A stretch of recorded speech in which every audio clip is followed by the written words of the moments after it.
There are 6 words that slip out of our mouths in prayer more often than we realize, and every single time we say them, we are quietly telling God we do not fully trust Him. You have said at least one of them this week, so have I. They do not sound sinful, they do not sound rebellious, some of them even sound like faith. But underneath each one is a small seed of doubt, and that seed can grow into a wall between you and the very breakthrough you are asking God for. Today, we are going to look at 6 words you need to stop saying to God in prayer, and what to say instead so that your prayers stop bouncing off the ceiling and start moving heaven. Before we start, understand this. Words are not empty air. Proverbs 18:21 tells us that death and life are in the power of the tongue. That means the words you speak in prayer are not just describing your feelings, they are shaping your faith. When you speak doubt, you plant doubt. When you speak surrender, you plant surrender. And God, who already knows your heart, is still listening closely to what you choose to declare. Some of these 6 words will surprise you. A few of them sound so ordinary, so human, that you've probably never once thought they could be a problem. But once you see them clearly, you'll hear them everywhere. In your own prayers, in the prayers of people around you, maybe even in prayers you learned as a child and never questioned. This is not about guilt. God is not waiting to punish you for a word choice. This is about freedom. Because once you know which words are holding your prayer life back, you can lay them down and pick up better ones. Words that carry faith instead of fear. So stay with me, because the first word on this list is one almost every believer says without ever noticing it, and it might be the very thing standing between you and your answered prayer. 1. Maybe. We say it when we pray for healing. Lord, heal me, maybe it's your will. We say it over provision. God, maybe you'll make a way. It sounds cautious, it sounds respectful of God's sovereignty, but listen closely to what maybe is really doing. It is placing a question mark over promises God has already made without a question mark. I remember a woman in our congregation who prayed for her son every night for years. Every prayer began the same way. Lord, maybe you'll bring him home. She meant well, but one evening she admitted something to me. She said the word maybe made her feel safer, because if the answer never came, she would not be disappointed. Do you see what happened there? She was not protecting her faith, she was quietly preparing to not believe. Mark 11:24 says, "Whatever you ask for in prayer, believe that you have received it, and it will be yours." Notice there is no maybe in that verse. Jesus does not say pray and hope, he says pray and believe.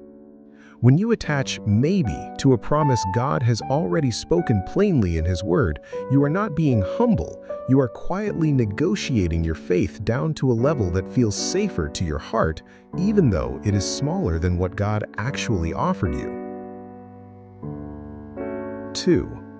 Someday. This one hides inside patient-sounding prayers. Lord, someday I'll get free from this. Someday you'll change my situation. It sounds like trust in God's timing, but often it is really a way of postponing obedience or postponing belief until a day that never actually arrives. Think about the Israelites at the edge of the Promised Land. God had already told them the land was theirs, but instead of stepping in with confidence, they delayed. They doubted. They said in their hearts, someday, when things feel more certain. That someday cost an entire generation 40 years in the wilderness, walking in circles around a promise that was already theirs to take.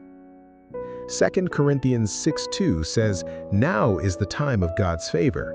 Now is the day of salvation." Not someday, now. When you push God's promises into an undefined someday, you are not waiting on God. You are quietly avoiding the moment He has already set before you today. If either of these 2 words has been slipping into your prayers, write in the comments, Lord, I believe now, not someday. There are 4 words left, and the next one is the one almost nobody expects to hear on this list. Try. This one sounds like effort. It sounds responsible. Lord, I'll try to believe you for this. I'm trying to trust you with my finances.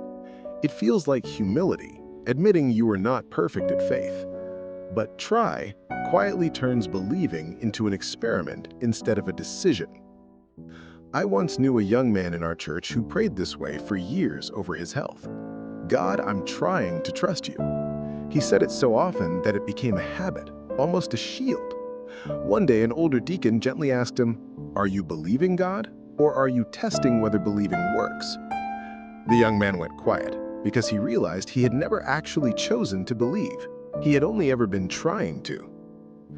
James 1, verses 6 to 8 warns us about this exact posture. It says, "The one who doubts is like a wave of the sea, blown and tossed by the wind, and that person should not expect to receive anything from the Lord because they are double-minded and unstable in all they do." Trying to believe keeps you tossing back and forth. Believing plants your feet on solid ground. God is not asking for your best attempt. He is asking for your surrender. 4. Never. This word slips out in the middle of long seasons of waiting. This will never change. Things will never get better. It feels like realism, like you are simply being honest about how bad things look. But never is not honesty. It is a quiet vote against the power of God. Think of Abraham and Sarah. They were far past the age of having children, and by every natural measure, the answer was never. Yet when Sarah laughed at the promise, God asked her a question that echoes through every generation since. Genesis 18:14 says, "Is anything too hard for the Lord?" Not is anything too hard for your patience or too hard for your circumstances. Too hard for the Lord. When you say never over your marriage, your health, your finances, your children, you are not describing the situation. You are limiting the very God who spoke the universe into being with a word. Every never you have spoken over a promise still standing on His word can be replaced today with something far more powerful. If either of these words has quietly become part of how you pray, write in the comments, "Lord, nothing is too hard for you." There are 2 words left, and the 6th one is the one that stops more miracles than almost any other word we speak to God. 5. Alone. We whisper this word in our hardest moments. God, I feel so alone in this. Sometimes we even say it as an accusation without realizing it. You left me alone with this. Pain makes this word feel true, but feeling alone and being alone are 2 very different things. And when you speak alone as a settled fact over your life, you are contradicting one of the clearest promises God ever gave His people. Think of Elijah under the broom tree, exhausted, terrified, convinced he was the only faithful one left. He told God plainly, "I alone am left." But God gently corrected him. There were 7,000 others who had not bowed the knee, people Elijah could not see. Provision he did not know was already in motion.